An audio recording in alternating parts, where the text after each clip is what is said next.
Ja, jetzt geht's mit der Wissenschaft weiter, und zwar mit Rasmus Nielsen vom Reuters-Institut. Auch das Interview haben wir vorab aufgezeichnet, um die Terminprobleme zu überbrücken. Von daher, Mats ab. Und aus Frankfurt geht es nun nach Oxford, nach Großbritannien. Wer überblickt das eigentlich noch? So hatte es Thomas Düffert in seinem Vortrag heute gefragt. Und was die Medienbranche angeht, gibt es auf jeden Fall einen, der den besonderen Überblick hat. Der weiß, wie die Menschen weltweit Nachrichten konsumieren und auch Nachrichten konsumieren wollen, der Trends und ihre Haltbarkeiten kennt und oftmals Entwicklungen voraussagt, die noch gar nicht abzusehen sind. Rasmus Nielsen ist Direktor des Reuters Institute for the Study of Journalism in Oxford. Und sein Digital News Report, der jährlich herauskommt, ist ein Must-Read in der Branche. Heute bei uns bei der beBETA spricht Rasmus Nielsen über die Learnings aus der Corona-Krise und warum sich Journalisten häufiger fragen sollten, welche Probleme ihr Publikum eigentlich hat und wie sie bei der Lösung helfen können. Hi Rasmus, good to have you here. Thank you very much. Thank you for having me, Hannah. So let's start with your keynote. We're very interested on your latest findings.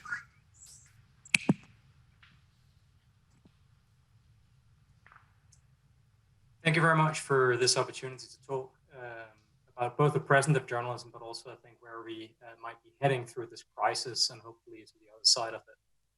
I wanted to talk today about what the coronavirus crisis tells us about the value of journalism. And really, I want to start, I think, with sort of a classic observation from the American journalist and columnist Walter Lippmann that argues that the journalism is an answer to the problem of how we can make the visible, invisible world visible to the citizen of a modern state. And I think everyone who joins at beBETA for this virtual get-together, I think, believes that on balance with all its imperfections, journalism does that by providing important and trustworthy and relevant information. But I think there is a question that we ought to confront in the profession and industry, which is, does the public agree that we, in fact, make the invisible world visible and that we, in fact, provide important, trustworthy, and relevant information to them? And what I want to draw on here is some research that we've done during the coronavirus crisis, and some of it will start with some good news, and then I think things get a little bit more complicated after that. The good news first. People clearly value news coverage of the coronavirus pandemic. So we did a survey in early April across 6 countries across the world, where we find that 60% say that the news media helped them understand the pandemic. 65% say that the news media has explained to them what they can do in response to the pandemic. And it is true that about a third say that the news media has exaggerated the pandemic, but I think this number is relatively low to what we see in most other situations. In Germany specifically, these numbers are very similar. The only difference is that slightly fewer in Germany say that the news media has exaggerated the pandemic. So there is a clear appreciation of the role of news media in a crisis like this. I also think that we see people rallying around sources of information that they have more confidence in than some other institutions. I'll just show examples of this from Germany specifically, where we can find that while it's true that scientists and health organizations are the most widely trusted sources of information about coronavirus, news organizations also do quite well. 58% in Germany say they trust news organizations as a source of information about coronavirus specifically, which is about the same as who say they trust the government, and far more than say they trust politicians as a source of information about the disease. I think it's also important to stress here that news organizations as a whole do better than many of the different digital platforms that people use to access news. Search engines trusted by 33% in Germany, video sites 18%, social media just 15%, and messaging apps just 16%. So there's a very significant trust gap between the majority who say they trust news organizations and then the much smaller number of people who say they trust these different platforms as a source of news about the coronavirus. We've also seen in many countries, and I'll use indicative numbers from the UK for this, a real increase in news consumption during the crisis. But this, I think, is where things get a little bit more complicated. I think we have to confront some of these complications as we take the profession and the industry forward. Because this increase, I think, is from quite a low base in most cases, especially when we look at digital, the dominant platform for most people, especially younger people today. So in the UK, just to give you an example, if we look at an old media platform like television, people spend about 12% of the time they spend watching television specifically watching news. But when we move on to the digital space, the numbers are very different. So during the last UK election, for example, in late 2019, we found that just 3% of the time that people spend on their desktops and laptops online is spent with news specifically. And when we move to mobile, it's just 1% of the time that people spend with their mobile devices that they spend with news specifically. So I think there are some real issues here, and we can see how this develops further as the crisis progresses. So in the UK, we've been following this development now for some time. We do surveys every 2 weeks. And what we have found is that people rallied around news media early in the coronavirus crisis. But the question, I think, is, will they stay? And how has this developed over time? So in the UK specifically, we found in mid-April that news media were broadly trusted sources of coronavirus information, even as views of the UK government, even then, were becoming highly polarized. As things moved on, 2 weeks later, we found that UK public opinion was increasingly polarized in terms of whether people felt the news media were too critical of the government or not critical enough. And concerns over misinformation were growing, with about a third of the British public concerned that news media themselves were sources of misinformation about the coronavirus crisis. This has been further compounded more recently in early May, when we fielded the last wave of this study, where we found that the initial surge in news use around coronavirus in the UK had been followed by a significant increase in news avoidance, with more than half of the British public saying they actively seek to avoid news about the coronavirus specifically. So I think there are some real challenges here for us as a field as we think about the future. We still think that we are mass media. We think we command not just wide reach, but also a large chunk of people's attention. But the truth of the matter is that people are on their phones, and while our reach is wide, engagement is often only an inch deep. And in particular, I think with younger people, many people don't feel that we are really worth their while. They have easy and abundant access. And despite that ease of access and the abundance of news available to them, they don't spend very much time with us. So how do we look forward from this, I think, quite challenging moment where coronavirus has illustrated the importance of what we do, but also the limitations of how we serve the public right now? I think it's clear that many people, especially younger people, don't really feel we're worth their while, even in a crisis like this. And I think we have to address this as we build towards the future of our profession and our industry. So if if people don't see that news is addressing the big important problems that it claims to address, why would they pay attention to news? And I think for many in the industry, increasingly urgently, why would they pay for news if they don't feel that we are, in fact, delivering the promise that we make to them? So most people, I think, want credible, relevant information. They want to understand the world around them, and they want to make sure that powerful political and private interests are monitored and held to account. It's not that they disagree with the ideals that we hold dear in the profession and industry. It's that many people in many countries, most people, do not feel that they're getting this from actually existing journalism. And this, I think, is a disappointment and a public demand for something better that is, for us as a profession and industry, both a crisis and an opportunity. It's a crisis because journalism exists in the context of its audience. And if people do not see us as delivering, then the very future of what we do is in jeopardy, and the end is near. It's also, I think, an opportunity because some journalism, perhaps even most journalism, does important and compelling work that stand out against an often disappointing and confusing backdrop. So I think the question here for each of you who are joining beBETA and as you do your daily work in your newsroom and in your organization is, where is your organization? Are you in fact delivering on this promise of making the invisible world visible to people? And do they in fact recognize that you are doing this? If you do, I can only say congratulations. I think the future is bright for you. And I think an increasing number of organizations are finding a way ahead in this.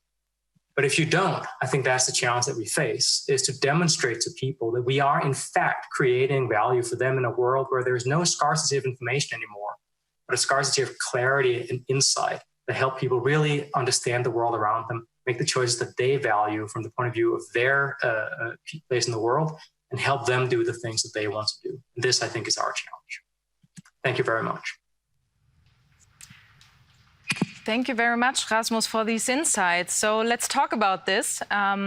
what you shared with us. When people are avoiding news, do you think we need to define news differently? Because sometimes we're just maybe forming tweets into news or just repeat what other news organization has already reported. So maybe that's a kind of news that people tend to avoid because it's not very useful for them. So what do you think? Do we need to redefine the news? I mean, I'm glad that you raised that question. I think that many journalists are keenly aware of the limitations of much of what we do. And very few journalists entered the profession because they wanted to rewrite press releases or add a quote to a wire agency story or to repurpose a tweet for the website. But the truth of the matter is that this is part of what we do as a profession and industry, and it's completely commodified. And it's not surprising that people don't really experience this as particularly valuable. It's a complete commodity. I'm glad that we see some examples of organizations who are really trying to sort of differentiate themselves very aggressively. I think every organization has to think very hard about this. What is it that's distinct about what we do? What is it that's different from everybody else? What is it that's valuable for the people we are trying to serve? I think some of that is about avoiding the reliance on press releases and tweets and the like. Agency copy is very, very useful, very powerful for some purposes, but obviously there is also a point about adding additional value for you as a news organization. And there, I think a couple of findings really stand out from our work is when we ask people about why they avoid the news. It's sort of two of the most common reasons that people offer is either people will say it leaves them depressed, the sort of the conventional definition of news of, essentially things that went wrong in the world yesterday. I think this alone is important, but it's not enough, if you will. I think we need to help people also think about, well, what might work or what could we do? And this, I think, really links to the second observation I'll make from our research, which is that many of the people we ask about why they avoid the news say that they feel they can't use the news for anything. It doesn't really help them do anything that they value, do anything that's important for them. And I think this is really an existential threat to us, to what we do. If people find we're useless, why would they spend time with us, let alone spend their money on us? So maybe should we start in schools to teach how to use news for the daily life, because we as journalists can't change the facts. So sometimes the news are negative because the world is not that positive all the time. So that's something we used to be focused on a lot, that it is said that journalists are too negative, but I think it's not possible for us to be only constructive all the time. So how do we solve that?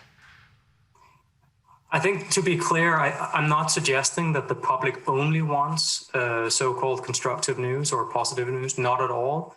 I would simply say that a large number of people feel that our news is too negative and too relentlessly focused on things that went wrong. In terms of how we respond to that, I know, Hannah, that this is not what you suggest, but I think sometimes there's a risk in the profession that we are more focused on trying to change the public rather than change what we do to suit the public.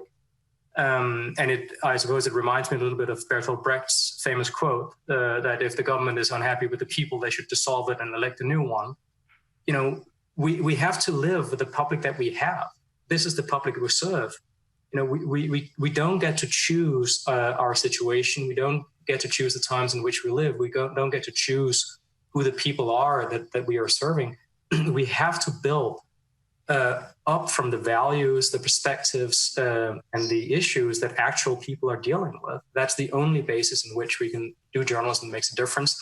And I think we have to focus more on understanding what people actually value and less on trying to force them to value the things that we would like to provide them with. Yeah, and what I find very interesting is that some large news organizations gain users by producing less content. In 2019, The Guardian cut its weekly output by 1/3 after having realized that a huge chunk of the journalism they produced remained unread. So maybe is less more, and maybe this is the way for the crisis, parts after the crisis. So maybe we focus on less, but more quality. I mean, I think it's a really promising, and The Guardian is far from alone, having seen that. Dagens Nyheter in Sweden found something very similar. And of course, some of the most interesting new digital-born ventures, whether Mediapart in France or The Correspondent in the Netherlands or Zetland in Denmark, are all focused on a much more tightly edited, limited set of stories every day, rather than the old idea of an omnibus media where you try to give a little bit about everything for everybody. I think we have to confront the fact that we don't have the resources to cover everything for everybody. We probably never had those resources, but we certainly don't have them now. And I think with every story, we really have to think about who is this story for and how does it add value for that person? And will they, in fact, see that value, be willing to pay attention to that value, and potentially also be willing to pay for that value? I don't think that's a commercial consideration. There are commercial considerations in this too. I think it's a profoundly editorial consideration. The only value of what we do exists in the connection that we have with the public. The best journalism in the world is worthless if it's not read by anybody, if no one pays attention. We really have to, I think, to focus on that connection, how we make sure that we connect with the people we're trying to serve, that they recognize the value of what we do, and that we make sure that we serve them rather than just relying on the routines of yesterday. And frankly, the ways in which we sometimes tend to churn out large volumes of content, I think, reflects an outmoded mindset. You know, much of the industry grew up in a time where the problem was information scarcity. Now the problem is information abundance. No one is served with 10 different versions of the same story. Better one version that gives people what they need rather than having an endless feed of things. Of course, there are some news lovers who consume a lot, but for most people, they would rather have a few good stories that really move the needle and their understanding than the endless stream of stuff, which frankly, social media and others are already serving up this commodified stuff. I think we can do much better than that and stand up more clearly. And I'm really, really encouraged that we see many examples of that. This is not hypothetical. We are seeing real organizations do this in the real world and succeeding both editorially and commercially on that basis. So we're very looking forward to your new news report when it's coming out in June, I think. June 17th. Yeah. Stay tuned.